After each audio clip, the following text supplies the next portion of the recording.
Hi everyone, welcome back to my YouTube channel. If you are new here, hi, my name is Neha. I make video on tech and my life in the UK. In today's video, I'm going to talk about global talent or tech nation guidance. This guidance is very important. The reason is when you are going to submit your application, the tech nation team is going to review your application against their guidance or guidelines. So if you are not going to follow their guidance, or if you haven't understood their guidance, your application may get rejected. So that's why it's very important to understand. Now, if you are someone who is very new for global talent visa, I have already made a detailed video about this. You can watch that, or you can follow me here. You will learn something new. Now, if you are someone who has decided to go with the global talent visa, then in this video I'm going to cover important parts of that guidance so that it will guide you. So I am on the technation.io website, and I have from their homepage I went to global talent visa. So you have apply and read the guidance. So this is the official guide of global talent or tech nation visa guide. Please spend a good amount of time in reading this. So the first they started with the overview and about this guide, that what are the rules, what is everything you want to know. Then they have the FAQs. You can click and you can start reading about the FAQs, like how do I track my progress of application. You will receive an update from the home office on when your payment has been processed, and again when technician has been notified of your application. Technician will not provide you with an update directly, as all correspondence must go by the home office. So these kind of common questions they have already put it here. You can read about. Now, as you move ahead, you will read about typical applicants. There are three.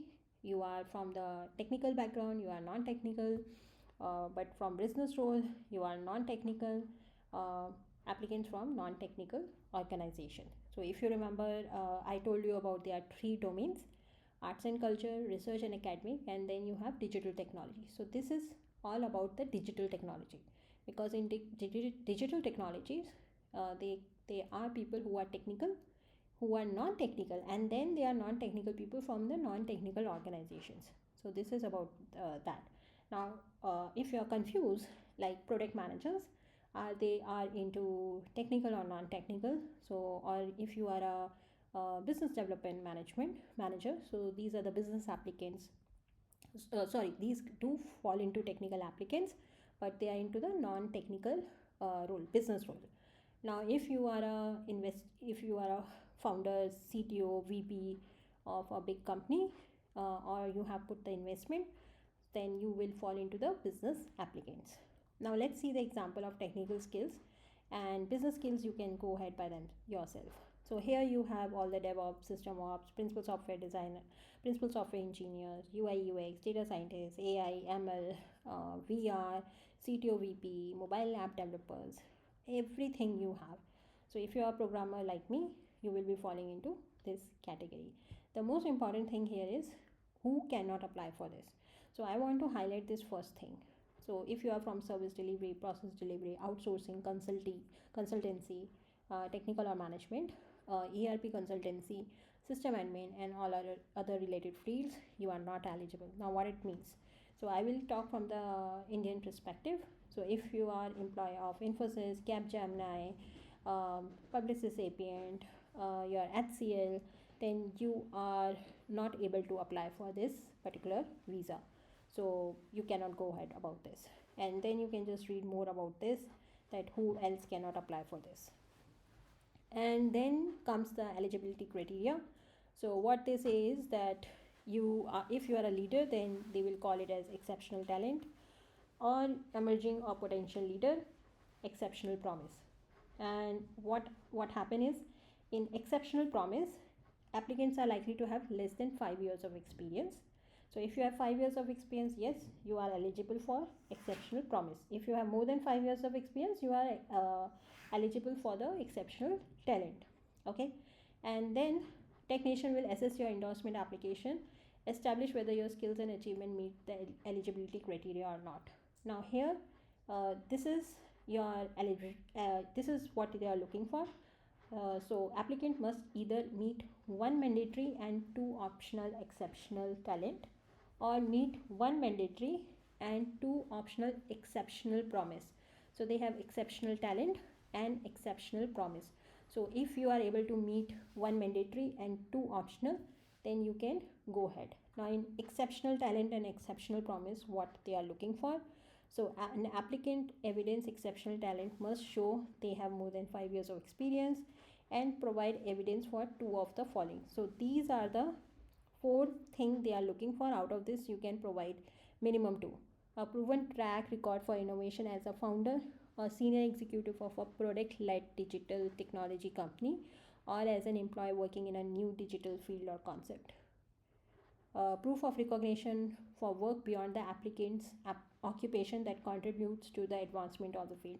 So this is a one of the area where a lot of people get rejection, because they think that because they are the top performer in their company and they put that as a proof in their application, they will get the endorsement.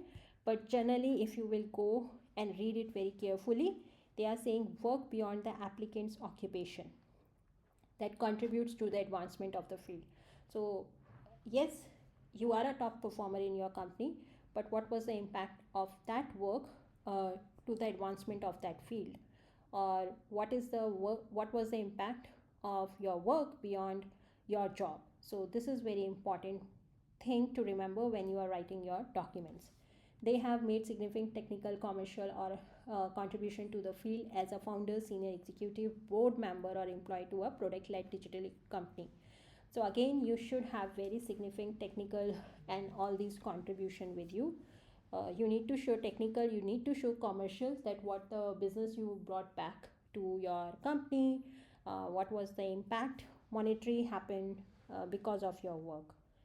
And very important thing is it should be product led digital technology company, not service based company, not consultancy based companies.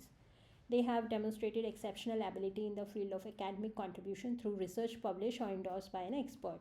Now here also it is very important for the tech programmers. Basically what they do is they try to put their blogs as a proof, but if your blog has haven't reached to very high number of people, then they might not consider it.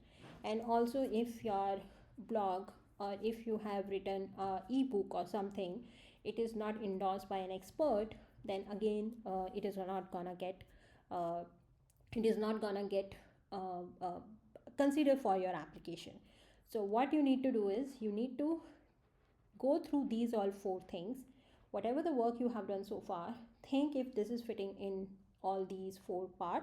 All you need to do is not all 4, but just 2 you need, minimum 2 you need, more is good. So this is for the exceptional talent. Now let's come for the exceptional promise.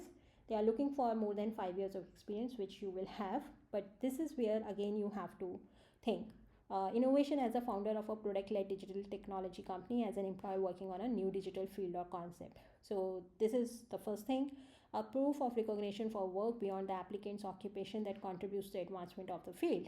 So same thing, whatever the work you have done, how it helped in the advancement of that field, what is the impact beyond your occupation your work has brought, you need to think about that. They have made significant technical, commercial, and same thing which we just discussed, that what is the significant work you have done technically and commercially, you need to think about that, what are your contributions. And then the same thing, they have demonstrated exceptional ability in the field of academic contribution through research endorsed by an expert. So again they are looking for endorsement by an expert and be at an early stage in their career. So oh sorry, yeah, so be, if you are in early stage of career, oh I'm sorry, I said more than 5 years, this is last 5 years, and this is yeah. So so if you will see in the talent, you have to show your 5 years of experience, what the work you have done. If you will see for the optional evidence, both are the same, but you need to read them very carefully and work on your application accordingly. Now this is a very interesting thing, which is fast track.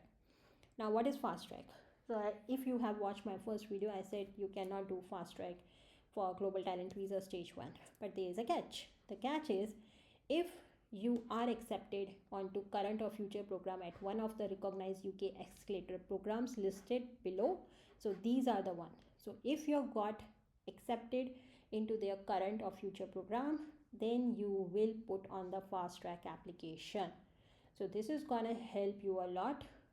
Will this guarantee your visa? I am not aware of it. uh, I never applied for their program. I was not the part of that. I applied basis of these uh, evidence, and I'm not sure about it. So but you can do your own research. Go ahead and do it. So next is application process, which I already explained in my last video and a video before that. All you need to do is first apply for endorsement, which means you have to pay your fees to gov.uk. You will get a UAN number. You will get a minimum of 15 days to finish your stage 1 application. Then you go to technician website. There you will put your UAN number and upload all documents, and then you will wait. After around 3 weeks or 2 weeks, you will get an email from home office with the decision that it's a success or there is a feedback. And in that email you will get your next step. If it's a rejection, basically you will get a feedback. You will rework on that feedback and apply again on no cost. And if it's a success, you got the endorsement, then your steps will be given in that go apply for the visa and pay the remaining amount. For visa applying, there is nothing much. You don't need to worry. It means just you need to pay the fees, take the slot, go to the visa office, give your pictures, your biometrics, and submit your documents, and that's it. This is what you need to do. So if you will see, they have explained here the same thing. And you can see, if you are not endorsed, you have 3 options. Apply for a review. You can reapply through the same route again, and you can apply for entry through another route. So basically I would always suggest you will get a detailed feedback. Go for a review. Please go for a review. Or if you decide you don't want to, you can wait for some time and then you can reapply. Okay. um, okay, now unsuccessful endorsement applications.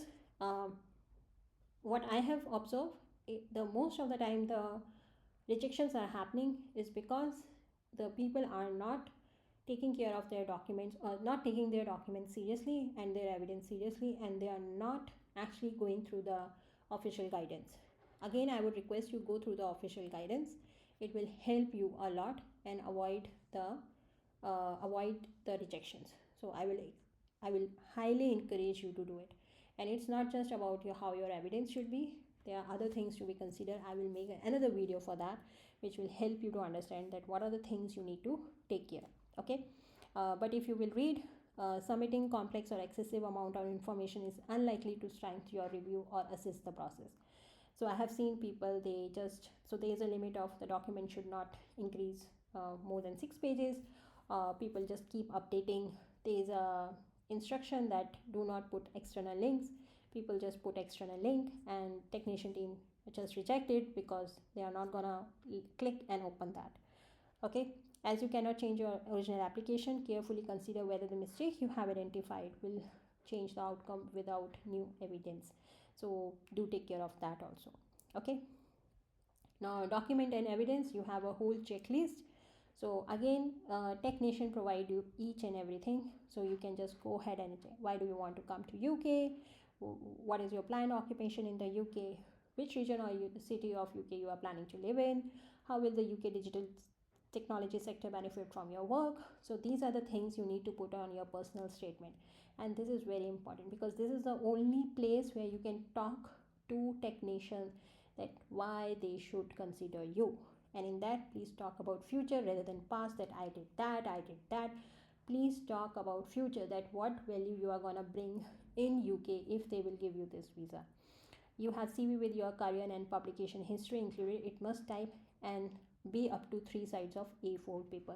And this is very important because, like me, I have more than 10 years of experience. So my CV was more than 3 pages. So I have to take care of each and everything to meet the desired requirement. Three letters of recommendation from the three different well-established individuals acknowledged as expert in the digital technology field with detailed knowledge of your work over a period of 12 months or more, supporting your global talent application, which include all of the following. Each person who writes a letter, you must be a senior member of their organization, know your work. This is very important. Many times the application get rejected because the people are getting letter of recommendation from their team member, basically their juniors or the people who are at the same level. Your application will get rejected. It's very clearly written that they want a senior member of their organization who knows your work, and each letter must include all these things. Explain how the author knows the applicant's achievement, um, the contribution of the applicant. So you need to keep talking about these things. It should be type and dated, be up to 3 single sides of A4. So sorry, I was saying 6, but it is 3. Includes excluding the author's credentials and contact details, be signed by the author or by someone on behalf of organization recommending you, telephone number, email address, organization logo and registered address if applicable. Come with author CV or other proof of their credentials that the endorsing body will accept. So these are the important things, that how your letter should be look like. Now then you have 10 piece of evidence, which is your optional category, and if you will see, they have provided you each and everything here. 2 unique documents showing your recognized either a leading talent or potential, and at least 4 unique documents showing you have any 2 of other necessary skills. You cannot use the same piece of advice for more than one criteria. This is also important. A lot of time people, what they do is, I have 3 letter of recommendation in mandatory, and then they will use the same in the optional. You cannot do it. Each and every document, each and every proof should be unique. Again, if you will not do it, it get rejected.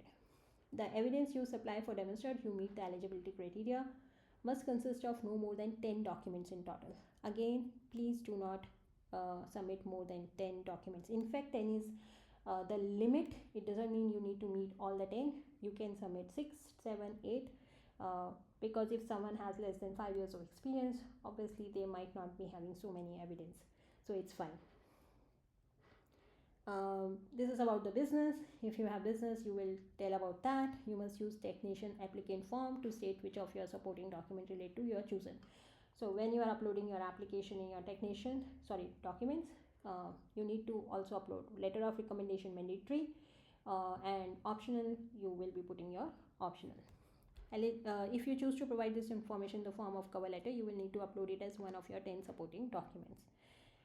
So these are the, again, as you can see, you will get ample information on this website, and this is what I would recommend. Please go and check, read about it. Now, what are the examples of evidence? So you can talk about your career history. You can talk about in your recommendation letter the strength you have brought, how you will contribute to UK digital technology, what is your academic track record, your salary, company you have been hired, amount of money raised as an founder, the commercial impact of your previous work achievement and experience. So again, sit, think about the last 5 years work you have done and try to see what is fitting in here. Okay, and if you you should provide financial documentation, proof of earnings to enable technician to assess the strength of your application, where evidence relate to business ownership, commercial contracts, employment contracts, revenue history, product market. Basically they want to know about the financial part, that even if you are right now outside the UK but you are working, talk about your salary, that how you are how you are getting a higher salary at your current role and at your experience, because that will also gain confidence of technician team that you are already at a upper limit, upper side, and that is why they would be more interested to bring that talent in their country UK, so that you can make more money and pay tax to them. This is what I'm guessing. Okay, so these are your examples. Again, for the mandatory, how do I demonstrate that I have been recognized? What you can do is, you have led the growth of product-led digital technology. You can get the letters, reference letter, evidence. If you are into marketing, business development, basically you have all these things with you. And if you will see again, higher salary is one of the part you can show. You can talk about your published material in professional. what you have done. You can evidence of speaking at high profile digital technology sector events. So if you are speaking at big conferences, this is going to help you. um, if you have received national international recognized prize or awards, you can also put that. um, Outside of your normal day-to-day job, what kind of contribution are you doing in your domain, you can put that also one of the example. Now in optional, you have what are the evidence, what are the innovations you have done, um, what are the sales part you have done. So again the financial part will come. Evidence of employee contract with salary information, include any bonus and equity options, again the financial part. So again these are the things. Now here you will see that what are the optional one you have if you are a developer. So you will see evidence of contribution to open source project, you can have your GitHub profile, you can have your Stack Overflow profile, your talks, conference speaking, uh, you can use that. But please remember they should have at least 100 plus attendees, not registrations, attendees, they are very clear. As a speaker, you must be speaking on the main stage, and invitation to speak must not have been paid for by your organization. Okay, so you have received the speaking engagement, have more than 100 attendees, and this is very important. And opt or news article. So if you have any news article on you about your leadership, your evidence of mentorship, that will work. Evidence of mentorship must be for active outside the applicant's organizations. So you cannot say that I am mentored in my own organization, it should be outside that, and you can show that how you are consistent doing the mentorship. So this is also one of the example.